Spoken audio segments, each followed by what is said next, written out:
Saludos, sean bienvenidos a un nuevo programa de La Ventana Rota. En esta oportunidad vamos a conversar con Oscar Grau, quien es editor en la página de divulgación de ideas libertarias y ciencias económicas Hans Hop y también en la cuenta Menos Estado. Anteriormente ejerció como editor en Mises en español. Oscar, bienvenido a La Ventana Rota. Gracias, Diego, por la invitación. Saludo a todos los espectadores que verán esta entrevista. Y muy agradecido por tu invitación. Solamente quería hacer una pequeña aclaración. Sería más bien Centro Mises, porque Mises en español sería el Instituto Mises en español nada más. Entonces son diferentes páginas. Es la única aclaración. Centro Mises es Mises Hispano, ¿no? Sí, sí, pero no es lo mismo que el Mises Institute, que tiene su página en español también. Por supuesto, claro. Ambas excelentes páginas de Sí, divulgación, ¿no? así mismo. Claro. A ver, lo que nos trae acá hoy, el tema central sobre el que va a girar esta conversación que hemos pautado, es el populismo, una tendencia política que, de la cual parece estar empapada la historia de Latinoamérica, la región en la que ambos estamos. Muchos discursos, muchos capítulos de libros mencionan lo que es el populismo, pero si pudiésemos darle a quienes nos están viendo, a quienes nos escuchan, una definición de lo que es en sí el populismo, ¿qué podríamos decirles? Yo definiría populismo como una estrategia antes que como una ideología en sí mismo. Y que depende del contenido, puede ser realmente bueno o malo. Sin embargo, tienen en común que mayormente tienen un discurso antielitista y que de alguna manera sirven para revelar que los intereses de la clase gobernante no suelen estar en armonía con los de la clase popular, que sería el pueblo. Creo que es una manera de resumir. Sí, por lo general tiene una connotación negativa, ¿no? Cuando se habla de populismo, se señala a X o Y político y se dice, él es un populista. Entonces lo hacen Sí, de manera muy negativa, muy despectiva. Se utiliza esta etiqueta. sí, de hecho, es uno de los problemas más graves que tiene la palabra en sí. Se ha utilizado tanto en el debate público y político que los contrincantes de un político u otro usan para desnostar al otro, pero normalmente nadie se atreve a reclamar la etiqueta para sí mismo. Es decir, no verás a los políticos que son considerados por algún sector político como populistas, no los verás diciendo que sí son populistas, sino que está como casi universalmente entendido como un adjetivo negativo, llega a ser casi un significante vacío, porque cualquier cosa que nos disgusta, no, este es un populista. Pero realmente, si uno tiene un análisis más sociológico, se da cuenta que no necesariamente tiene que ser así, sino que puede responder a cuestiones coyunturales y cíclicas también en las democracias. Incluso hay algunos autores que califican el populismo como la democracia pura y dura. O sea, es como que, es más, los guardianes de la democracia denuncian el populismo porque no quieren admitir los fracasos de la democracia. Entonces, si la democracia no funciona, no, es el populismo. Pero no, la democracia no la puedes maldecir. Realmente el populismo simplemente es cuando las instituciones políticas más o las instituciones partidarias más tradicionales empiezan a diverger de las necesidades y las preocupaciones de la gente. Entonces empiezan a caer los nuevos discursos de líderes novedosos, outsiders, carismáticas, que llegan e irrumpen la política partidaria tradicionalista, en ese sentido, o sea, lo que es más tradicional a la política de ese contexto o ese país. Y allí empiezan a manifestarse o de cuán valiosas sean los talentos políticos de los líderes populistas para despertar a las masas contra un grupo en especial. Y ahí es lo que yo digo que importa el contenido. ¿Por qué el contenido es tan importante?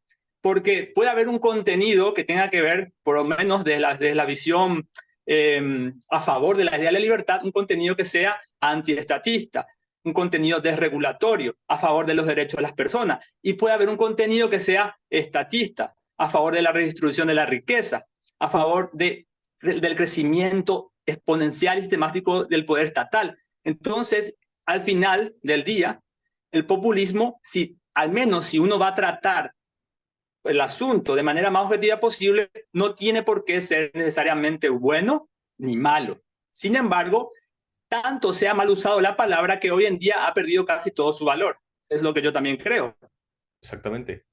Y justamente le quería preguntar si hay algún tipo de características en los discursos, en las promesas que hacen los políticos, que uno pudiese de alguna manera decir que están dentro de esta tendencia del populismo, bien sea en la parte de social, bien sea en cuanto abordan temas económicos o bien sea en cuanto aborda temas políticos. Normalmente, creo yo, surgen cuando las demandas de la gente no coinciden con los intereses de la clase política. Y allí ahí surge el espacio para que haya un populismo bueno o malo. Porque bien puede ser un populismo malo que engañe a la gente, pero que termine causando más estragos en la sociedad. O bien puede ser un populismo bueno que enfrente honestamente los problemas de la sociedad y busque soluciones que realmente son favorables a los intereses comunes del pueblo. Ahí llega otro problema. ¿Quién es el pueblo? O sea, ¿quién determina quién es el pueblo?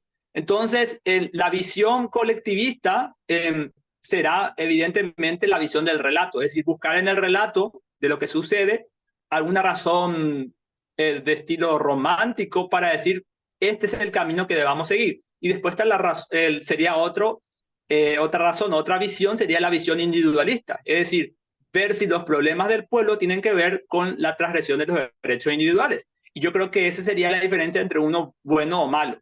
Para mí, un populismo que sea antielitista, que vaya contra el establecimiento político y financiero, contra las élites, es necesariamente un populismo que llega a las personas como individuos. Ese es por lo menos que yo creo que sería un populismo sano. Ahora bien, por mucho que yo intente darle una forma teórica a mi análisis del populismo, sinceramente, al día de hoy, yo creo que casi ha perdido todo su valor didáctico, por lo menos para estos temas. ¿Por qué? Porque o se usa siendo necesariamente malo, o se usa por las propias élites para denunciar a sus contrincantes, o se usa por los propios intelectuales, los mismos guardianes del establishment usan el término populismo para atacar a quienes atacan a una facción del establishment particular. ¿Cómo no? Entonces, en ese caso, dentro de estas corrientes que se plantean en el espectro político, de derecha, de izquierda y de centro, puede haber bien populistas de cualquier área, de la derecha, de la izquierda, no importaría. Prácticamente, yo creo que sí o sí va a tender hacia extremos. Es decir, que es difícil que veas un populista de centro derecha. ¿Entiendes? Porque sí o sí tiene que crear un antagonismo. Exacto. Sin antagonismo no hay populismo, porque necesitas un ellos y un nosotros para poder sumar la contienda, para identificar al pueblo, para identificar la lucha, sea de clases o siempre ha pasado. Por ejemplo, ha pasado entre comillas, con los populismos de izquierda, de Chávez o de Maduro, ¿verdad? Que el discurso de ellos, por ejemplo, era el antiimperialismo. Sin embargo, eso no significa que no significa que la denuncia de antiimperialismo no sea cierto, pero siempre usan elementos que lo distinguen de los contrincantes. En ese sentido, yo me he dado cuenta, por lo menos de mi propio estudio, que es difícil encontrar cualquier movimiento populista o cualquier populista que no tenga algo verdadero y completamente importante que decir. Sí, como que siempre, por mucho que también engañen a la gente, siempre tienen un mensaje que es cierto, un mensaje que cala hondo en las personas y cala hondo tanto que llegan al poder.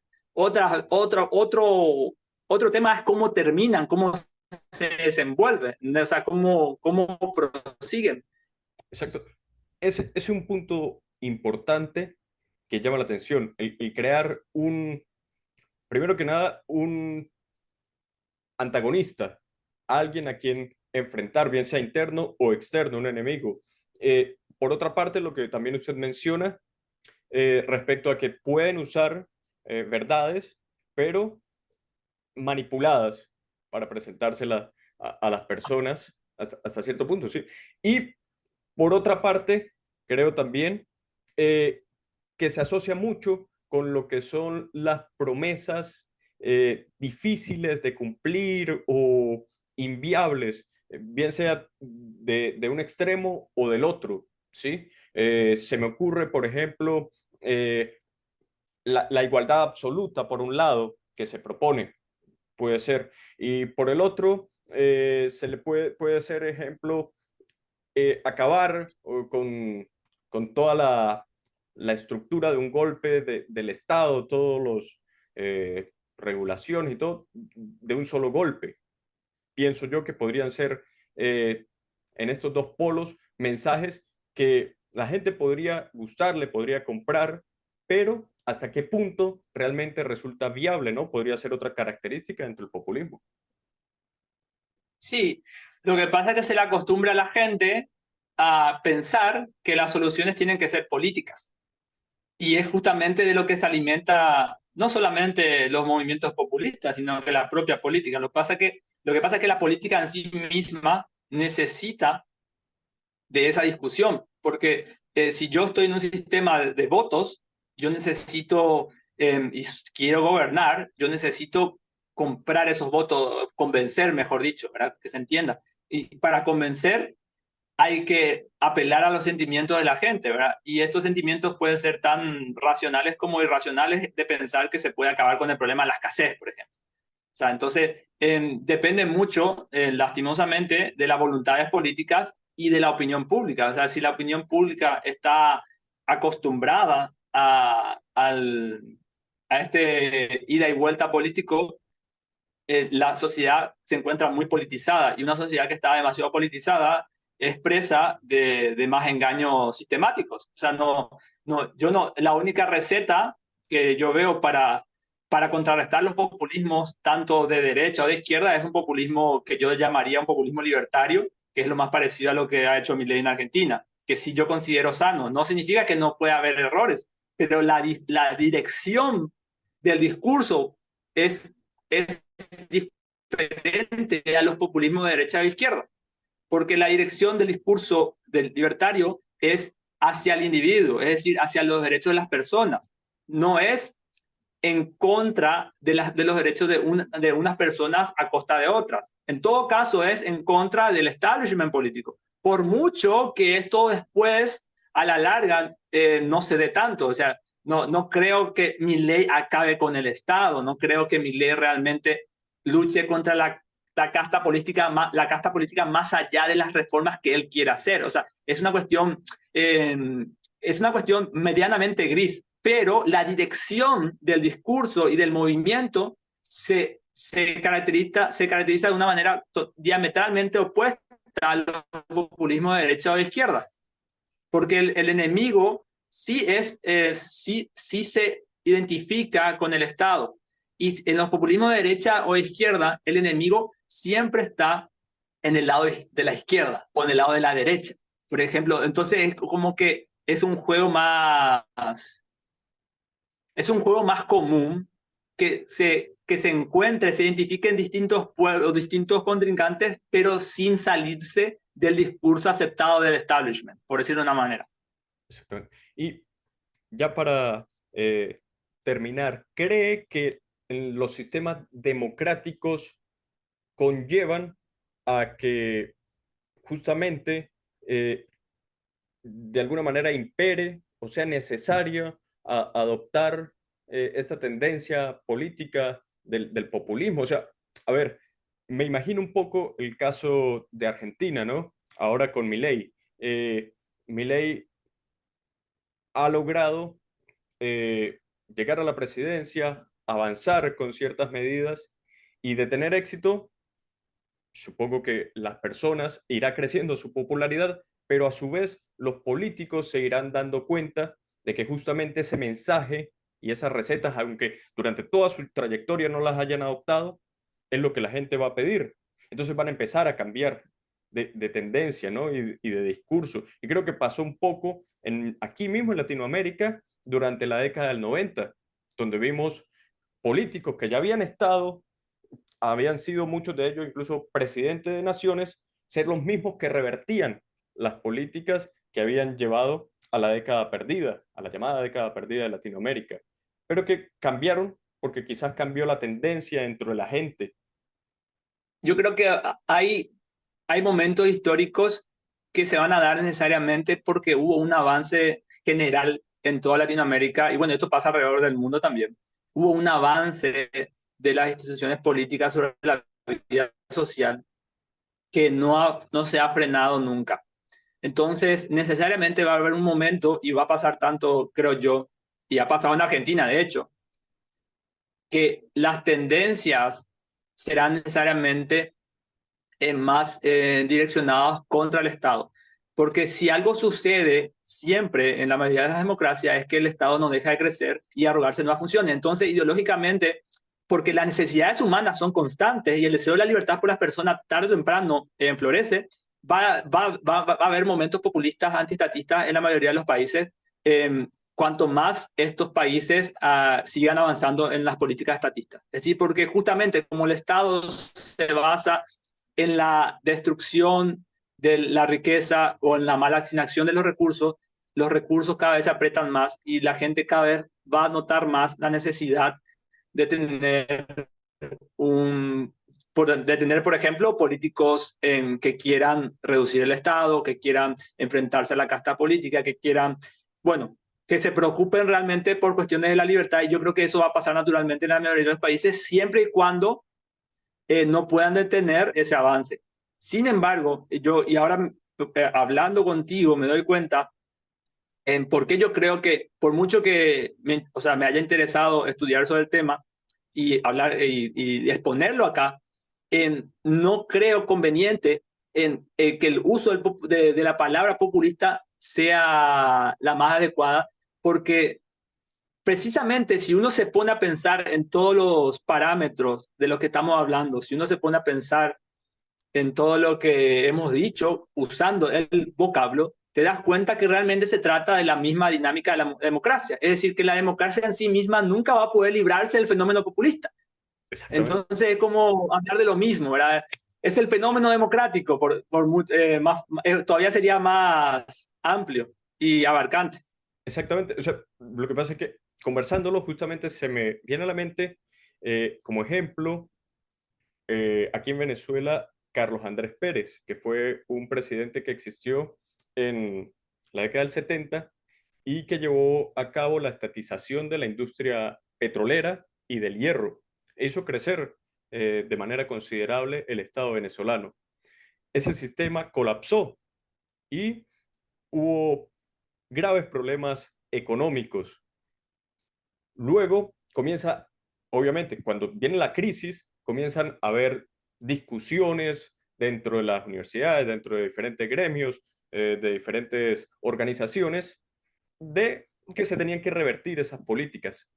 Y fue justamente él, el presidente, que logra ser nuevamente reelegido durante la década del 90, principios, fue reelegido en el 89, para revertir todas esas políticas. O sea, era el mismo personaje, el Mm. mismo político y todo, pero cambió por completo de discurso. Ya era otro discurso, era el discurso contrario a él mismo. Entonces, ¿cómo a medida que escuchaba probablemente a las personas hablar diferente, creer en otras cosas, opinar diferente, amoldó su discurso necesariamente para poder llegar nuevamente al cargo que anhelaba?